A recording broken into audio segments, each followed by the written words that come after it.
नमस्कार। स्वागत है आपका कथाकल्प में। आज की कहानी है महातीर्थ। लेखक है मुंशी प्रेमचंद और स्वर है प्रवीण दीक्षित का। मुंशी इंद्रमणि की आमदनी कम थी और खर्च ज्यादा। अपने बच्चे के लिए दाई रखने का खर्च न उठा सकते थे, लेकिन एक तो बच्चे की सेवा शुश्रूषा की फिक्र और दूसरे अपने बराबर वालों में हेठे बनकर रहने का अपमान इस खर्च को सहने पर मजबूर करता था। बच्चा दाई को बहुत चाहता था, हरदम उसके गले का हार बना रहता था, इसलिए दाई और भी ज्यादा जरूरी मालूम होती थी। पर शायद सबसे बड़ा कारण यह था कि वह मुरव्वत के वश दाई को जवाब देने का साहस नहीं कर सकते थे। बुढ़िया उसके यहाँ 3 साल से नौकर थी। उसने उनके इकलौते लड़के का लालन पालन किया था। अपना काम बड़ी मुस्तैदी और परिश्रम से करती थी। उसे निकालने का कोई बहाना नहीं था और व्यर्थ खुचड़ निकालना इंद्रमणि जैसे भले आदमी के स्वभाव के विरुद्ध था। पर सुखदा इस संबंध में पति से सहमत न थी। उसे संदेह था कि दाई हमें लूट लेती है। जब दाई बाजार से लौटती तो वह दालान में छिपी रहती कि देखूं आटा कहीं छिपाकर तो नहीं रख देती, लकड़ी तो नहीं छिपा देती। उसकी लाई हुई चीजों को घंटों देखती, पूछताछ करती, बार बार पूछती, इतना ही क्यों? क्या भाव है? क्या इतना महंगा हो गया? दाई कभी तो इन संदेहात्मक प्रश्नों का उत्तर नम्रता पूर्वक देती, किंतु जब कभी बहुजी ज्यादा तेज हो जाती तो वह भी कड़ी पड़ जाती थी। शपथ लेती, सफाई की शहादतें पेश करती, वाद विवाद में घंटों लग जाते थे। प्रायः नित्य ही यह दशा रहती और प्रतिदिन यह नाटक दाई के अश्रुपात के साथ समाप्त होता था। दाई का इतनी सख्तियां झेलकर पड़े रहना सुखदा के संदेह को और भी पुष्ट करता था। उसे कभी विश्वास नहीं होता था कि यह बुढ़िया केवल बच्चे के प्रेम वश पड़ी हुई है। वह बुढ़िया को इतनी बाल प्रेमशीला नहीं समझती थी। संयोग से एक दिन दाई को बाजार से लौटने में जरा देर हो गई। वहां दो कुंजड़िनों में देवासुर संग्राम मचा था। उनका चित्रमय हाव भाव, उनका आग्नेय तर्क वितर्क, उनके कटाक्ष और व्यंग सब अनुपम थे। विष के दो नद थे या ज्वाला के दो पर्वत, जो दोनों तरफ से उमड़कर आपस में टकरा गए। वाक्य का क्या प्रवाह था, कैसी विचित्र विवेचना! उनका शब्द बाहुल्य, उनकी मार्मिक विचारशीलता, उनके अलंकृत शब्द विन्यास और उपमाओं की नवीनता पर ऐसा कौन सा कवि है जो मुग्ध न हो जाता। उनका धैर्य, उनकी शांति विस्मयजनक थी। दर्शकों की एक खासी भीड़ लगी थी। वे लाज को लज्जित कराने वाले इशारे, वे अश्लील शब्द जिनसे मलिनता के भी कान खड़े होते, सैकड़ों रसिक जनों के लिए मनोरंजन की सामग्री बने हुए थे। दाई भी खड़ी हो गई कि देखूं क्या मामला है। तमाशा इतना मनोरंजक था कि उसे समय का बिल्कुल ध्यान न रहा। एकाएक जब 9 बजे के घंटे की आवाज कान में आई तो चौंक पड़ी और लपकी हुई घर की ओर चली। सुखदा भरी बैठी थी। दाई को देखते ही त्योरी बदलकर बोली, क्या बाजार में खो गई थी? दाई विनय पूर्वक भाव से बोली, अब एक जान पहचान की महरी से भेंट हो गई, वह बात करने लगी। सुखदा इस जवाब से और भी चिढ़कर बोली, यहां दफ्तर जाने को देर हो रही है और तुम्हें सैर सपाटे को सूझती है। परंतु दाई ने इस समय दबने में ही कुशल समझी। बच्चे को गोद में लेने चली, पर सुखदा ने झिड़क कर कहा, रहने दो, तुम्हारे बिना वह व्याकुल नहीं हुआ जाता। दाई ने इस आज्ञा का मानना आवश्यक नहीं समझा। बहूजी का क्रोध ठंडा करने के लिए इससे उपयोगी और कोई और उपाय न सूझा। उसने रुद्रमणि को इशारे से अपने पास बुलाया। वह दोनों हाथ फैलाए लड़खड़ाता हुआ उसकी ओर चला। दाई ने उसे गोद में उठा लिया और दरवाजे की तरफ चली, लेकिन सुखदा बाज की तरह झपटी और रुद्र को उसकी गोद से छीन कर बोली, तुम्हारी यह धूर्तता बहुत दिनों से देख रही हूं। यह तमाशे किसी और को दिखाइए, यहां जी भर गया। दाई रुद्र पर जान देती थी और समझती थी कि सुखदा इस बात को जानती है। उसकी समझ में सुखदा और उसके बीच ऐसा मजबूत संबंध था जिसे साधारण झटके तोड़ न सकते थे। यही कारण था कि सुखदा के कटु वचनों को सुनकर भी उसे यह विश्वास न होता था कि मुझे निकालने पर प्रस्तुत है। पर सुखदा ने यह बातें कुछ ऐसी कठोरता से कही और रुद्र को ऐसी निर्दयता से छीन लिया कि दाई से सहन न हो सका। बोली, बहूजी, मुझसे कोई बड़ा अपराध तो नहीं हुआ, बहुत तो पाव घंटे की देरी हुई होगी, इसी पर आप इतना बिगड़ रही हैं। तो साफ क्यों नहीं कह देती कि दूसरा दरवाजा देखो? नारायण ने पैदा किया है तो खाने को भी देगा, मजदूरी का अकाल थोड़ी है। सुखदा ने कहा, तो यहाँ तुम्हारी परवाह ही कौन करता है? तुम्हारे जैसी लौंडियां गली गली ठोकरे खाती फिरती हैं। दाई ने जवाब दिया, हाँ, नारायण आपको कुशल से रखे। लौंडिये और दाइयां आपको बहुत मिलेंगी। मुझसे जो कुछ अपराध हुआ हो क्षमा कीजिएगा, मैं जाती हूं। सुखदा, जाकर मर्दाने में अपना हिसाब कर लो। दाई ने कहा, मेरी तरफ से रुद्र बाबू को मिठाइयां मंगवा दीजिएगा। इतने में इंद्रमणि भी बाहर आ गए। पूछा, क्या क्या है क्या? दाई ने कहा, कुछ नहीं, बहूजी ने जवाब दे दिया है, घर जाती हूं। इंद्रमणि गृहस्थी के जंजाल से इस तरह बचते थे जैसे कोई नंगे पैर वाला मनुष्य कांटों से बचे। उन्हें सारे दिन एक ही जगह खड़े रहना मंजूर था, पर कांटों में पैर रखने की हिम्मत न थी। खिन्न होकर बोले, अरे पर बात क्या हुई?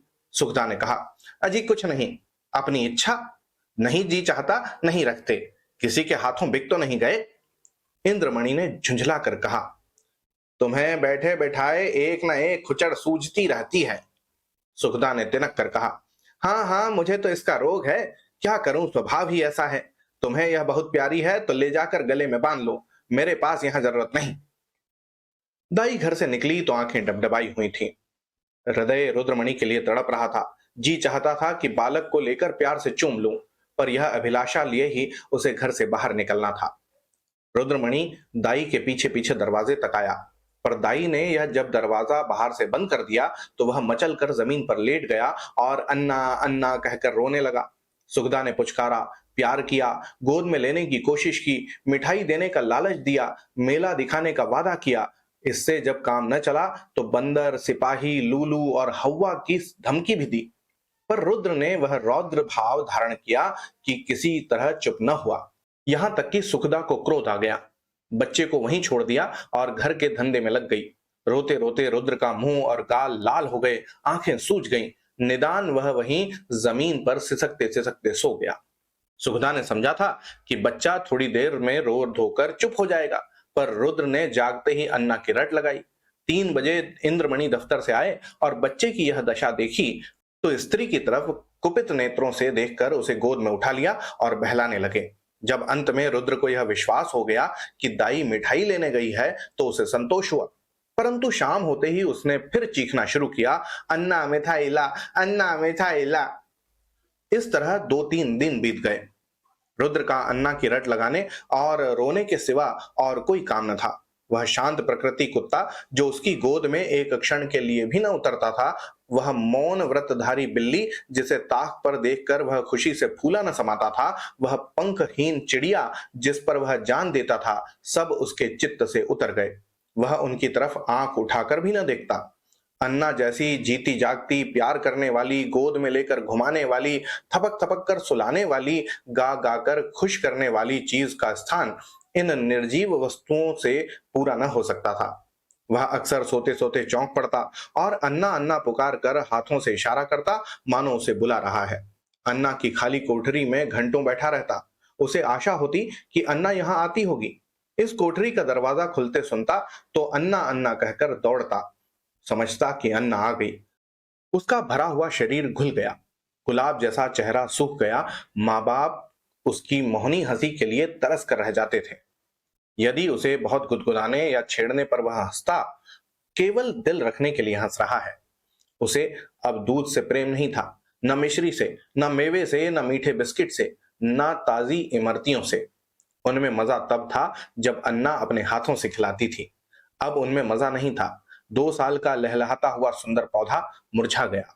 वह बालक जिसे गोद में उठाते ही नरमी, गर्मी और भारीपन का अनुभव होता था, वह अब सूख कर कांटा हो गया। सुखदा अपने बच्चे की यह दशा देखकर भीतर ही भीतर कुढ़ती, अपनी मूर्खता पर पछताती।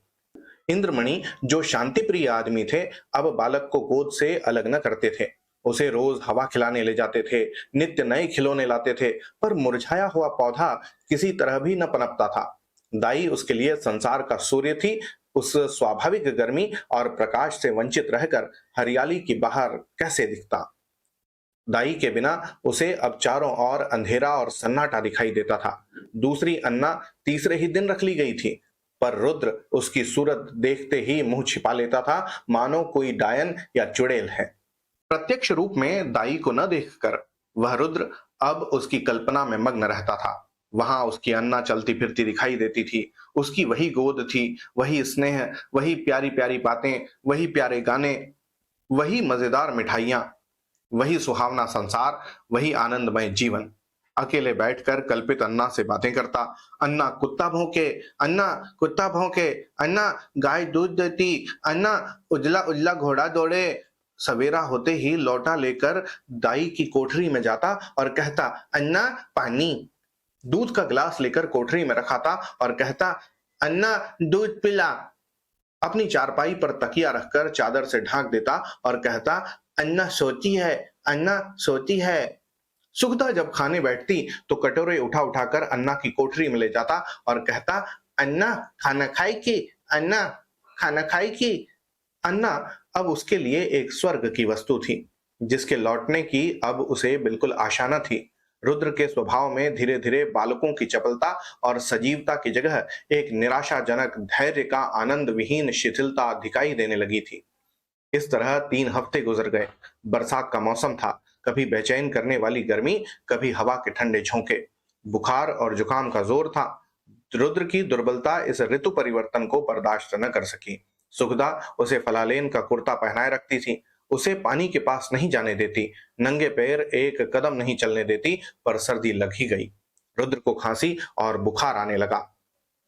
प्रभात का समय था। रुद्र चारपाई पर आंख बंद किए पड़ा था। डॉक्टर का इलाज निष्फल हुआ। सुखदा चारपाई पर बैठी उसकी छाती में तेल की मालिश कर रही थी और इंद्रमणि विषाद मूर्ति बने हुए करुणापूर्ण आंखों से बच्चे को देख रहे थे। इधर सुखदा से बहुत कम बोलते थे। उन्हें उससे एक तरह से चिढ़ सी हो गई थी। वह रुद्र की बीमारी का एकमात्र कारण उसी को समझते थे। वह उनकी दृष्टि में बहुत नीच स्वभाव की स्त्री थी। सुखदा ने डरते डरते कहा, "आ, आज बड़े हकीम साहब को बुला लाते, शायद उनकी दवा से फायदा हो।" इंद्रमणि ने काली घटाओं की ओर देखकर रुखाई से जवाब दिया, "बड़े हकीम नहीं, धनवंतरी भी आवे तो भी उसे कोई फायदा ना होगा।"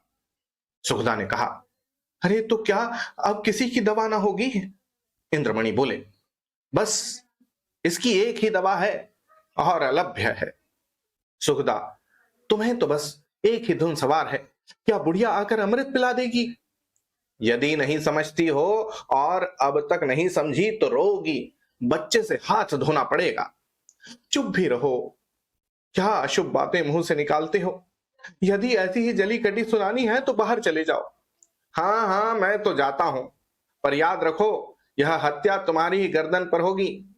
यदि लड़के को तंदुरुस्त देखना चाहती हो तो उसी दाई के पास जाओ, उनसे विनती और प्रार्थना करो, क्षमा मांगो। तुम्हारे बच्चे की जान उसकी दया के अधीन है।" सुगदा ने कुछ उत्तर नहीं दिया। उसकी आंखों से आंसू जारी थे। इंद्रमणि ने पूछा, "क्या मर्जी है, जाऊं उसे बुला लाऊं?" "तुम क्यों जाओगे? मैं आप ही चली जाऊंगी।" "नहीं नहीं, क्षमा करो, मुझे तुम्हारे ऊपर विश्वास नहीं है। न जाने तुम्हारी जुबान से क्या निकल पड़े कि जो वह आती हो तो ना आए।" सुखदा ने पति की ओर फिर तिरस्कार की दृष्टि से देखा और बोली, "हाँ, और क्या, मुझे इस बच्चे की बीमारी का शोक थोड़ी है। मैंने लाज के मारे तुमसे कहा नहीं, पर मेरे हृदय में यह बात बार बार उठी है। अरे यदि मुझे दाई के मकान का पूरा पता मालूम होता तो मैं कभी की उसे मना ले आई होती। वह मुझसे कितनी भी नाराज हो, पर रुद्र से उसे प्रेम था। मैं आज ही उसके पास जाऊंगी। तुम विनती करने को कहते हो, मैं उसके पैरों पड़ने को तैयार हूं। उसके पैरों को आंसुओं से भिगाऊंगी और जिस तरह राजी खोर राजी करूंगी।" सुगदा ने बहुत धैर्य धरकर यह बातें कही, परंतु उमड़ते हुए आंसू अब न रुक सके। इंद्रमणि ने स्त्री की ओर सहानुभूति पूर्वक देखा और लज्जित होकर बोले, "मैं तुम्हारा जाना उचित नहीं समझता, अब मैं खुद ही जाता हूं।" कैलासी संसार में अकेली थी। किसी समय उसका परिवार गुलाब की तरह फूला हुआ था, परंतु धीरे धीरे सब पंक्तियां गिर गईं। अब उसकी सब हरियाली नष्ट भ्रष्ट हो गई और अब वही एक सूखी हुई टहनी उस हरे भरे पेड़ का चिन्ह रह गई थी। परंतु रुद्र को पाकर इस सूखी हुई टहनी में जान पड़ गई थी। इसमें हरी भरी पत्तियां निकल आई थीं। वह जीवन जो अब तक नीरस और शुष्क था, अब सरस और सजीव हो गया था। अंधेरे जंगल में भटके हुए पथिक को प्रकाश की झलक आने लगी थी। अब उसका जीवन निरर्थक नहीं, बल्कि सार्थक हो गया था। कैलासी रुद्र की भोली बातों पर निछावर हो गई, पर स्नेह सुखदा से छिपाती थी, इसलिए कि मां के हृदय पर द्वेष न हो। वह रुद्र के लिए मां से छिपाकर मिठाइयां लाती और उसे खिलाकर प्रसन्न होती। वह दिन में 2-3 बार उसे उबटन मलती कि बच्चा खूब पुष्ट हो। वह दूसरों के सामने उसे कोई चीज न खिलाती कि उसे नजर लग जाएगी। सदा वह दूसरों से बच्चे के अल्पाहार का रोना रोया करती। उसे बुरी नजर से बचाने के लिए तावीज और गंडे लाती रहती। यह उसका विशुद्ध प्रेम था, उसमें स्वार्थ की गंध भी न थी। इस घर से निकलकर कैलासी की वह दशा थी जो थिएटर में एकाएक बिजली के लैंपों के बुझ जाने से दर्शकों की होती है। उसके सामने वही सूरत नाच रही थी, कानों में वही प्यारी प्यारी बातें गूंज रही थी। उसे अपना घर काटे खाता था और उस काल कोठरी में दम घुट जाता था। रात ज्यों त्यों कर कटी। सुबह को वह घर में झाड़ू लगा रही थी। एकाएक बाहर ताजे हलवे की आवाज सुनकर बड़ी फुर्ती से निकल आई। तब तक याद आ गया, आज हलवा कौन खाएगा, आज गोद में बैठकर कौन चहकेगा। मान सुनने के लिए जो हलवा खाते समय रुद्र के होठों से और शरीर के एक एक अंग से बरसता था, हृदय तड़प उठा। वह व्याकुल होकर घर से बाहर निकली कि चलूं, रुद्र को देख आऊं, पर आधे रास्ते से लौट गई। रुद्र कैलासी के ध्यान से एक क्षण भर के लिए भी नहीं उतरता था। वह सोते सोते चौंक पड़ती। जान पड़ता रुद्र ठंडे का घोड़ा दबाए चला आता है। पड़ोसिनों के पास आती तो रुद्र की ही चर्चा करती। रुद्र उसके दिल और जान में बसा हुआ था। सुखदा के कठोरतापूर्ण कुव्यवहार का उसके हृदय में ध्यान नहीं था। वह रोज इरादा करती थी कि आज रुद्र को देखने चलूंगी। उसके लिए बाजार से मिठाइयां और खिलौने लाती, घर से चलती, पर रास्ते से लौट आती। कभी भी 2-4 कदम से आगे नहीं बढ़ पाती। कौन सा मुंह लेकर जाऊं? जो प्रेम को धूर्तता समझता हो, उसे कौन सा मुंह दिखाऊं? कभी सोचती, यदि रुद्र हमें न पहचाने तो बच्चों के प्रेम का ठिकाना ही क्या? नई दाई से हिल मिल गया होगा। यह ख्याल उसके पैरों पर जंजीर का काम कर जाता था। इस तरह 2 हफ्ते बीत गए। कैलासी का जी उचटता रहता, जैसे उसे कोई लंबी यात्रा करनी हो।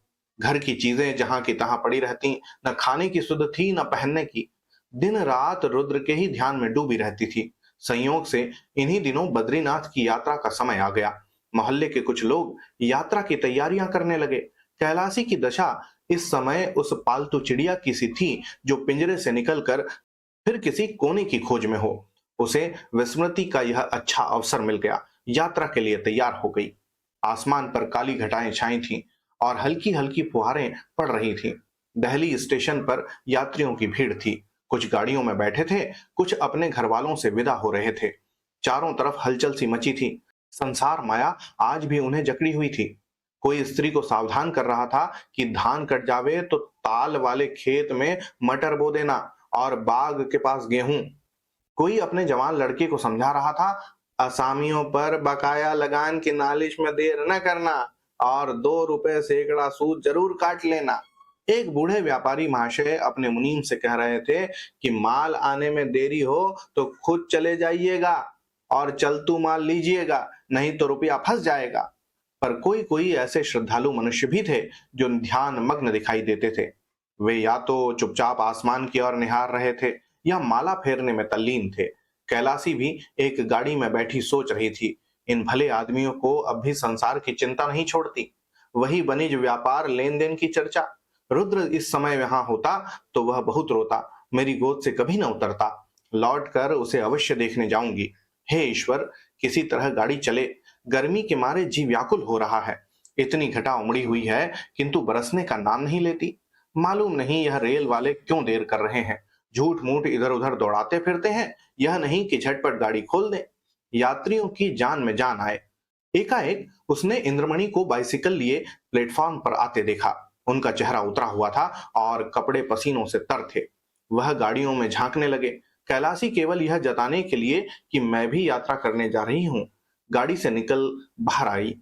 इंद्रमणि उसे देखते ही लपक कर करीब आ गए और बोले, क्यों कैलासी, तुम भी यात्रा को चली?" कैलासी ने सगर्व दीनता से उत्तर दिया, हाँ, यहाँ क्या करूं? जिंदगी का कोई ठिकाना नहीं, मालूम नहीं कब आंखें बंद हो जाएं। परमात्मा के यहाँ मुंह दिखाने का कोई उपाय होना चाहिए। रुद्र बाबू अच्छी तरह हैं? इंद्रमणि बोले। अब जा रही हो? रुद्र का हाल पूछकर क्या करोगी? उसे आशीर्वाद देती रहना। कैलाशी की छाती धड़कने लगी, घबरा कर बोली, उनका जी अच्छा नहीं है क्या? इंद्रमणि बोले, वह तो उसी दिन से बीमार है जिस दिन तुम वहां से निकल गई। 2 हफ्ते तक अन्ना अन्ना की रट लगाई।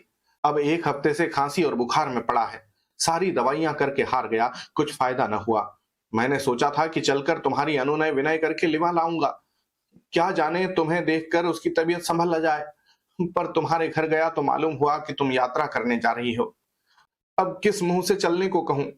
तुम्हारे साथ सलूक ही कौन सा अच्छा किया जो इतना साहस करूं? फिर पुण्य कार्य में विघ्न डालने का भी डर है।